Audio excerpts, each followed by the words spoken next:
प्यारे भाइयों बहनों, ओम शांति। आज हम सब शिव बाबा की मुरली सुनेंगे और उस पर चर्चा करेंगे।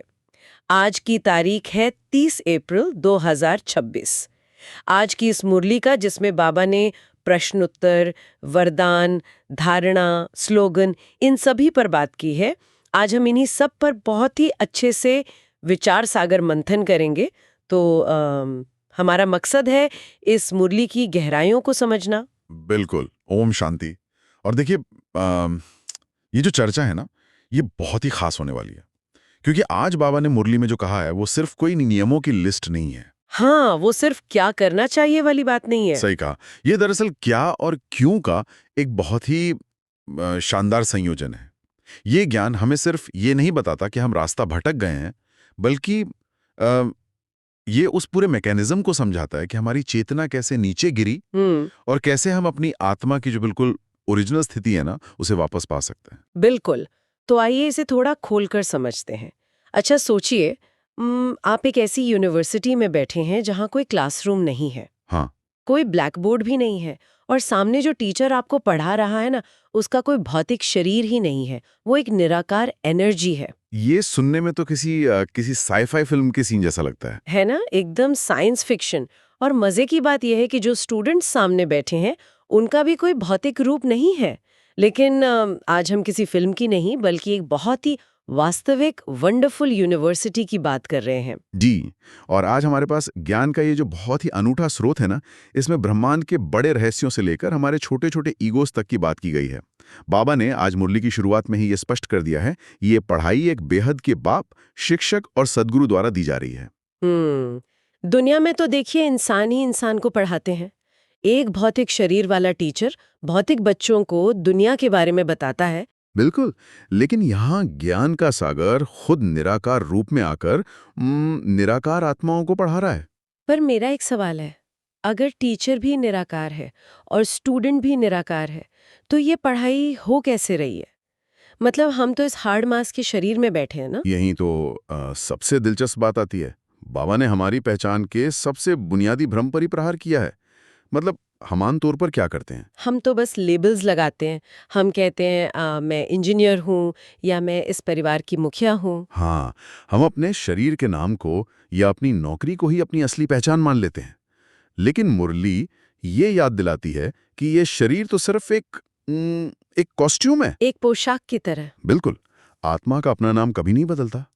आत्मा अपने संस्कारों के अनुसार शरीर के अंगों यानी ऑर्गन्स के माध्यम से काम करती है। ये तो ऐसा है जैसे कोई एक्टर मंच पर राजा का नाटक कर रहा हो और वो सच में खुद को राजा मान बैठे। हाँ, एकदम सटीक उदाहरण है। नाटक खत्म हो गया है, पर्दा गिर चुका है, लोग घर जा रहे हैं, लेकिन वो ग्रीन रूम में जाकर भी अपना मुकुट उतारने को तैयार नहीं है। वो कह रहा है कि नहीं, मैं ही राजा हूँ। और यही हमारी सबसे बड़ी विडंबना है। हम अपने इन शारीरिक लेबल से इतने ज्यादा चिपक जाते हैं। मुरली में आज एक बहुत ही खूबसूरत पंक्ति है कि आत्मा ही पढ़ती है, आत्मा ही सब कुछ करती है। फलानी नौकरी आत्मा करती है इन ऑर्गन्स द्वारा। और इसी भूल को बाबा आधा कल्प का रोग कहते हैं। आधा कल्प का रोग। हाँ। जब हम शरीर को ही सब कुछ मान लेते हैं, तो हम ये भूल जाते हैं कि शरीर तो सिर्फ एक टूल है। दुनिया के सारे धंधे इस शरीर के नाम पर चलते हैं, लेकिन असली काम करने वाली तो अंदर बैठी चेतन शक्ति है। वो आत्मा है। बिल्कुल। जब इंसान ये भूल जाता है तो वो देह अभिमान में फंस जाता है, और सारा दुख, सारी असुरक्षा यहीं से शुरू होती है। बाबा कहते हैं कि आत्मा का एक ही नाम है, शिव। या हम मनुष्यों के संदर्भ में देखें तो हमारा असली नाम सिर्फ आत्मा है। सही बात है। बाकी सब तो इस जन्म के लिए मिले हुए रोल हैं। तो मतलब अगर हम इस देह अभिमान की गंभीर बीमारी से ग्रस्त हैं, तो इसका इलाज क्या है? हम इससे बाहर कैसे आए? इसके लिए मुरली के प्रश्नोत्तर वाले हिस्से में बाबा ने एक रास्ता बताया है। उन्होंने 7 रोज भट्ठी यानी 7 दिन के एकांतवास की बात की है। रुकिए 1 मिनट, ये भट्ठी क्या है? मतलब क्या ये आजकल के जमाने का कोई डिजिटल डिटॉक्स है, या कोई रिलैक्सिंग हॉलिडे टाइप कुछ है? नहीं, ये कोई हॉलिडे नहीं है। ये एक बहुत ही इंटेंस प्रक्रिया है। ये आधा कल्प यानी 2500 वर्षों से हमारे दिमाग में जो गलत कोडिंग सेट हो चुकी है ना, उसे डिलीट करने का तरीका है। अच्छा, मतलब एक तरह का पूरा सिस्टम रीसेट। बिल्कुल। भट्टी का मतलब है खुद को एक ऐसी स्थिति में रखना जहां बाहरी दुनिया का प्रभाव अपवित्र संग और पुरानी यादें आपकी बुद्धि को हिला न सकें। ये इसलिए जरूरी है क्योंकि ज्ञान को गहराई से टिकने के लिए एक साफ स्लेट चाहिए होती है। जब तक पुराना शोर शांत नहीं होगा, नई बातें समझ में नहीं आएंगी। समझ गए। और इसी सफाई की प्रक्रिया में बाबा ने आज मुरली में भ्रष्टाचार की एक बिल्कुल नई और सच कहूं तो हैरान करने वाली परिभाषा दी है। हाँ, बाबा का नजरिया दुनिया से बिल्कुल अलग है। मतलब हम समाज में भ्रष्टाचार किसे कहते हैं? किसी ने टैक्स चुरा लिया, रिश्वत ले ली, या कोई बड़ा स्कैम कर दिया। दुनिया तो इसी को मानती है। लेकिन मुरली के अनुसार ये असली भ्रष्टाचार नहीं है। बाबा कहते हैं कि पहला भ्रष्टाचार है मूत पलीती बनना, यानी विकारी या अशुद्ध होना। ये तो समाज के सोचने के तरीकों को पूरी तरह से पलट ही देता है ना? समाज भ्रष्टाचार को सिर्फ भौतिक लेन देन के रूप में देखता है जी। लेकिन अगर हम थोड़ा गहराई से सोचें, इन सभी अपराधों का मूल कारण क्या है? लालच, काम, क्रोध, अहंकार, यही सब। बिल्कुल। और ये सब क्या है? ये आत्मा की आंतरिक पवित्रता के खो जाने के ही तो लक्षण हैं। सही कहा। जब आत्मा अपने मूल स्वरूप से गिरकर विकारी हो जाती है, विशिष्ट हो जाती है, तो उसके कर्म अपने आप भ्रष्ट हो जाते हैं। बाबा सतयुग और कलयुग की तुलना करते हैं। हाँ, सतयुग एक निर्विकारी दुनिया है जिसे सतो प्रधान कहा जाता है। जी, पर रुकिए, ये सतो प्रधान शब्द सुनने में बहुत भारी लगता है। क्या हम इसे आज के संदर्भ में आत्मा का फैक्ट्री रीसेट मोड कह सकते हैं? मतलब एकदम ओरिजिनल प्योर स्टेट। हाँ, ये बिल्कुल सही उपमा है। सतो प्रधान मतलब जब सब कुछ अपने उच्चतम शुद्धतम अवस्था में हो, बिना किसी मिलावट के। बाबा समझाते हैं कि सतयुग में बच्चे बाहुबल या शारीरिक विकार से नहीं बल्कि योग बल से पैदा होते हैं। यहाँ मुझे थोड़ा अचरज होता है। मतलब योग बल से जन्म, ये बात तो बहुत ही अव्यावहारिक लगती है। हमारी पूरी बायोलॉजी, हमारा पूरा विज्ञान तो कुछ और ही कहता है। हाँ, ये सवाल बहुत स्वाभाविक है। तो ये योग बल का मैकेनिज्म कैसे काम कर सकता है? देखिए, हम कलयुग के विज्ञान और यहाँ की प्रकृति के नियमों के अभ्यस्त हो चुके हैं। लेकिन जरा सोचिए, जब आत्माएं 100% पावन होंगी, सतो प्रधान होंगी, तो क्या प्रकृति के नियम भी वैसे ही काम करेंगे जैसे आज करते हैं? शायद नहीं। बिल्कुल नहीं। एक पूरी तरह से शुद्ध इकोसिस्टम में रचना का तरीका भी शुद्ध और आध्यात्मिक ऊर्जा यानी योग बल पर आधारित होता है। अच्छा। आज की दुनिया विशेष है। यहाँ शरीर विकार से पैदा होता है, इसीलिए इसे विकारी दुनिया कहा जाता है। मुरली ये साफ करती है कि देवताओं के मंदिर इसलिए पूजे जाते हैं क्योंकि वे पावन थे। यहाँ तक कि सन्यासियों का शरीर भी विकार से ही बना है। इसीलिए बाबा कहते हैं कि इस पुरानी दुनिया में किसी को पावन नहीं कहा जा सकता। सही बात है। यहाँ बात सच में बहुत रोचक हो जाती है, क्योंकि हम आंतरिक पवित्रता की बात तो कर रहे हैं, लेकिन इसका एक बहुत बड़ा साइड इफेक्ट भी है। वो क्या? पवित्रता सिर्फ आपके मन को नहीं बदलती, ये पूरे समय के चक्र को यानी टाइम साइकिल को भी चलाती है। बिल्कुल। और इसे समझने के लिए हमें सृष्टि चक्र के गणित को समझना होगा। बाबा ने पूरे समय के चक्र को 5000 वर्ष का बताया है ना, और अधिकतम 84 जन्मों का एक पूरा लॉजिकल ढांचा पेश किया है। हाँ, ये चक्र का गणित बहुत ही व्यवस्थित है। बाबा समझाते हैं कि 84 जन्म हर कोई नहीं लेता। जो आत्माएं इस नाटक के मंच पर शुरू से हैं, वे ही पूरे जन्म लेंगी। जो धर्म बाद में आए हैं, उन धर्मों की आत्माओं के जन्म स्वाभाविक रूप से कम होंगे। मतलब जो लेट आए उनके जन्म कम? बिल्कुल। उदाहरण के लिए बाबा कहते हैं कि क्राइस्ट को आए हुए 2000 वर्ष हुए हैं, तो उनके जन्म आधे से भी कम होंगे। गुरु नानक देव जी को लगभग 500 वर्ष हुए हैं, तो हिसाब से उनके बस 12 या 13 जन्म होंगे। रुको, मतलब अगर क्राइस्ट 2000 साल पहले आए तो उनके धर्म की आत्माएं उससे पहले के 3000 साल कहाँ थीं? क्या वे कहीं सो रही थीं? नहीं, सो नहीं रही थीं। ये तो पूरी तरह से एक मैथमेटिकल लॉजिक है, लेकिन इसके पीछे का असल कारण क्या है? कारण बहुत स्पष्ट है। वे आत्माएं उससे पहले अपने स्वीट होम यानी शांति धाम, जो कि सोल वर्ल्ड है, वहां थी। अच्छा। इसे ऐसे समझिए जैसे एक नाटक में अलग अलग किरदारों की एंट्री अलग अलग समय पर होती है। हाँ, जो किरदार क्लाइमैक्स के समय आएगा, वो पहले सीन से स्टेज पर थोड़ी खड़ा रहेगा। बिल्कुल, वो तो ग्रीन रूम में इंतजार करेगा, और जब उनका समय आता है तब वे इस सृष्टि रूपी रंगमंच पर उतरती हैं। हाँ। इसलिए उनके जन्मों की संख्या कम होती है। ये बहुत ही सटीक उदाहरण है। और इसी चक्र और किरदारों के संदर्भ में बाबा ने आज मुरली में एक और बहुत बड़ा स्पष्टीकरण दिया है। शिव और शंकर के बारे में? हाँ, उन्होंने कहा है कि शिव और शंकर एक नहीं है, वे अलग अलग हैं। शिव भोलानाथ है जो बिगड़ी को बनाते हैं, जबकि ब्रह्मा विष्णु शंकर की अपनी अलग सूक्ष्म भूमिकाएं हैं। जी। लेकिन एक मिनट, बचपन से तो हम शिव और शंकर को एक ही मानते आए ना। मूर्तियों में, टीवी सीरियल्स में दोनों एक ही लगते हैं। फिर ये अलग अलग होने का कॉन्सेप्ट अचानक कहाँ से आ गया? अगर हम इसे व्यापक संदर्भ में देखें तो समय के साथ समाज ने अपनी अज्ञानता के कारण निराकार परमात्मा और सूक्ष्म देवता को मिला दिया है। मुरली स्पष्ट करती है कि महिमा सिर्फ एक निराकार शिव की है, जो जन्म मरण से मुक्त हैं और इस पुरानी पतित दुनिया में आकर ज्ञान देते हैं। शंकर एक सूक्ष्म देवता हैं। समझ गई। लेकिन यहाँ बाबा एक बहुत सख्त चेतावनी भी देते हैं। वो क्या? वे कहते हैं कि हमें इन जन्मों की गिनती या इन आंकड़ों की डिबेट में अपना समय बर्बाद नहीं करना है। हाँ, बाबा ने स्पष्ट कहा कि डिबेट करने में ज्यादा टाइम वेस्ट नहीं करना। हमारा मुख्य काम तो योग लगाकर अपने पापों को नष्ट करना है। बिल्कुल। ये तो वैसा ही हुआ कि आप किसी डॉक्टर के पास जाएं, आपकी जान जा रही हो और आप इस बात पे बहस करने लगे कि ये दवाई की गोली किस फैक्ट्री में बनी है, इसके केमिकल का स्ट्रक्चर क्या है, बजाय इसके क्या वो दवाई खाकर अपनी बीमारी ठीक करें। एकदम सही कहा आपने। ज्ञान का उद्देश्य हमें रास्ता दिखाना है, न कि हमें बौद्धिक अहंकार में फंसाना। हमारा असली लक्ष्य पावन बनना है। और ये पावन बनना अब सबसे ज्यादा जरूरी क्यों है?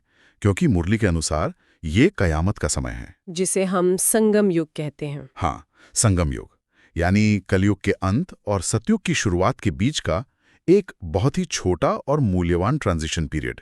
5000 साल का यह नाटक अब पूरा हो रहा है। नाटक पूरा हुआ और अब सबको वापस अपने असली घर जाना है, जिसे बाबा स्वीट होम या शांति धाम कहते हैं। जी। और घर वापसी की इस पूरी मनोवैज्ञानिक तैयारी को समझाने के लिए बाबा ने आज मुरली में एक बहुत ही शक्तिशाली उपमा दी है।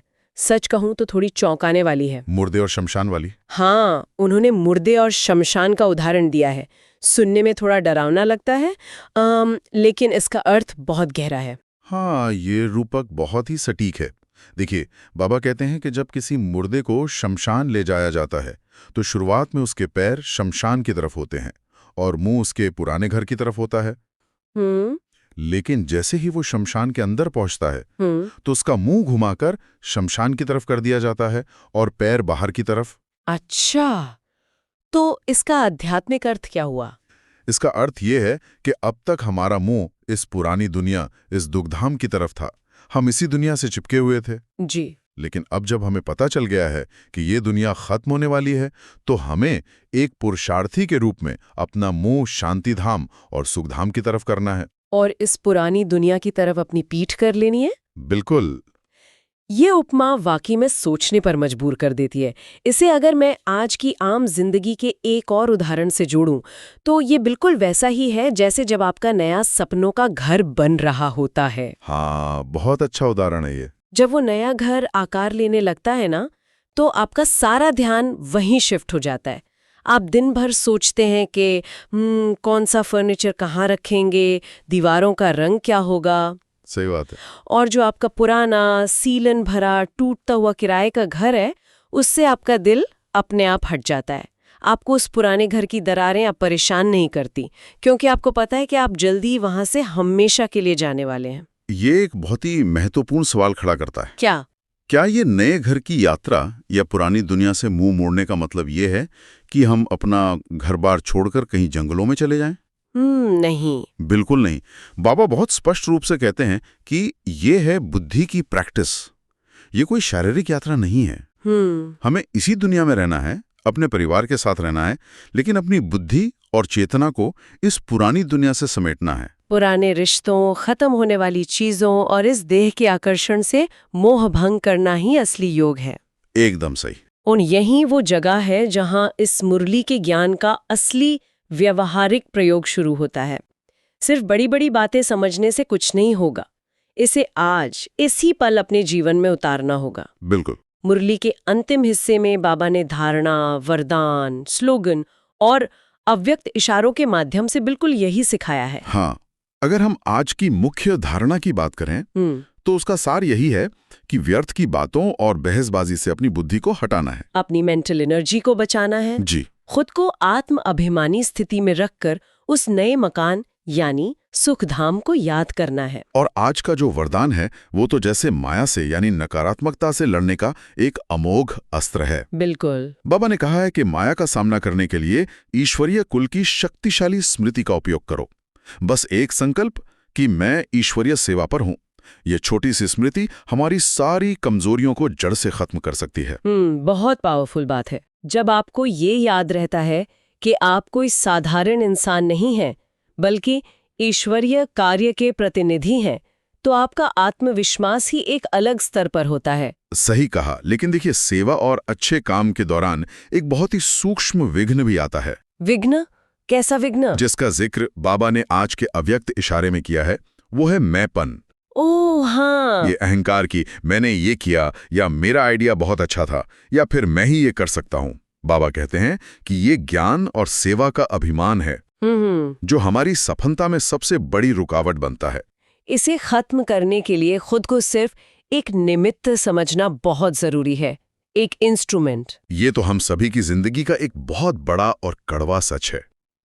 अक्सर जब हम कोई बहुत अच्छा काम करते हैं तो कहीं ना कहीं से ये सूक्ष्म मैं या ईगो चुपके से अंदर आ ही जाता है। हम तारीफ की उम्मीद करने लगते हैं। स्वाभाविक है दुनियावी नजरिए से, लेकिन खुद को निमित्त मानना, मुझे लगता है कि ये तो आज के जमाने के स्ट्रेस और एंजाइटी का सबसे बड़ा लाइफ हैक है। हाँ, आप इसे बिल्कुल एक लाइफ हैक कह सकती हैं। खुद को निमित्त मानने का जो मनोवैज्ञानिक परिणाम होता है ना, वो बहुत ही चमत्कारी होता है। जब आप मानते हैं कि असल में कराने वाला कोई और है, परमात्मा है, और आप सिर्फ एक माध्यम हैं, तो आप निराकारी, निरहंकारी और नम्र चित्त बन जाते हैं। आप पर से खुद को साबित करने का सारा बोझ ही खत्म हो जाता है। बिल्कुल, सारा दबाव खत्म हो जाता है। और जब आप इस हल्की स्थिति में होते हैं तो आपके आसपास का वायुमंडल स्वतः ही शांत और निर्विघ्न हो जाता है। ये तो मनोवैज्ञानिक रूप से बहुत बड़ी राहत है। मतलब अगर काम सफल हुआ तो भी महिमा उस कराने वाले की है, और अगर कोई चुनौती या विफलता आई तो भी वो उसे ही देखेगा। हम फालतू में ही सारा बोझ अपने कंधों पर लेकर घूमते रहते हैं। एकदम सही। और अंत में आज का जो स्लोगन है वो भी इसी बात को पुख्ता करता है। बाबा ने कहा है, सत्य समय प्रमाण स्वयं सिद्ध होता है, उसे सिद्ध करने की आवश्यकता नहीं। ये एक बहुत ही गहरा सिद्धांत है। हम अपनी आधी जिंदगी इसी बात में गुजार देते हैं कि हम लोगों को सफाई देते रहें। हाँ, उन्हें बताते रहे कि हम सही हैं और वे गलत। लेकिन सत्य का स्वभाव सूर्य की रोशनी की तरह होता है। उसे किसी प्रमाण पत्र की जरूरत नहीं होती। जब समय के बादल छंटते हैं तो वो खुद ब खुद चमकने लगता है। उसे बस धैर्य चाहिए। क्या बात है। तो आज की इस पूरी चर्चा को अगर हम समेटें तो हमने देखा कि कैसे हम एक ऐसी वंडरफुल यूनिवर्सिटी के छात्र हैं जहां एक निराकार शिक्षक हमें पढ़ा रहा है। जी, हमने अपनी असली पहचान को समझा कि हम इन शारीरिक लेबल से परे एक अविनाशी आत्मा है। हमने 5000 साल के चक्र और जन्मों के गणित के पीछे का लॉजिक समझा। बिल्कुल। और सबसे महत्वपूर्ण बात, हमने ये सीखा कि कैसे खुद को केवल एक निमित्त मानकर इस पुरानी टूटती हुई दुनिया से अपनी बुद्धि हटाकर अपने नए घर शांतिधाम की ओर मुड़ना है। ये ज्ञान वास्तव में हमारी चेतना को एक नई ऊंचाई पर ले जाता है। ये हमें सिर्फ ये नहीं बताता कि इस दुनिया में क्या गलत हो रहा है, बल्कि ये हमें उस गलती को सुधारने का एक बहुत ही स्पष्ट, तार्किक और व्यवहारिक तरीका भी देता है। 7 दिन की भट्टी में पुरानी कोडिंग को मिटाने से लेकर खुद को निमित्त समझकर अहंकार को छोड़ने तक हर एक कदम हमारी आत्मा की शुद्धि और शांति के लिए है। बिल्कुल। तो आज के इस गहरे अध्ययन को समाप्त करने से पहले मैं आज के स्लोगन से जुड़ा एक विचार आप सभी के सामने छोड़ना चाहूंगी। जी, बताइए। बाबा ने कहा कि सत्य को खुद को सिद्ध करने की जरूरत नहीं होती, वो समय पर खुद सिद्ध हो जाता है। तो जरा सोचिए, हम अपनी रोजमर्रा की जिंदगी की कितनी ऊर्जा और अपना कितना कीमती समय सिर्फ दूसरों के सामने खुद को सही साबित करने में या सोशल मीडिया पर छोटी छोटी बातों पर बहस करने में बर्बाद कर देते हैं। बहुत ज्यादा। क्या होगा अगर आज से हम खुद को दूसरों के सामने साबित करना छोड़ दें और वो सारी बची हुई ऊर्जा अपनी आत्मा को पावन बनाने और अपने उस स्वीट होम को याद करने में लगा दें। कितनी शांति मिलेगी ना। ये सचमुच एक ऐसा गहरा विचार है जिसे हमें अपने साथ ले जाना चाहिए और दिन भर इस पर एकांत में मनन करना चाहिए। इसी विचार के साथ हमारे आज के इस विचार सागर मंथन में जुड़ने के लिए बहुत बहुत आभार। हम उम्मीद करते हैं कि आज की मुरली की इन गहराइयों से आपको अपनी आंतरिक यात्रा के लिए कुछ नए दृष्टिकोण और कुछ नई दिशाएं मिली होंगी। ओम शांति। ओम शांति।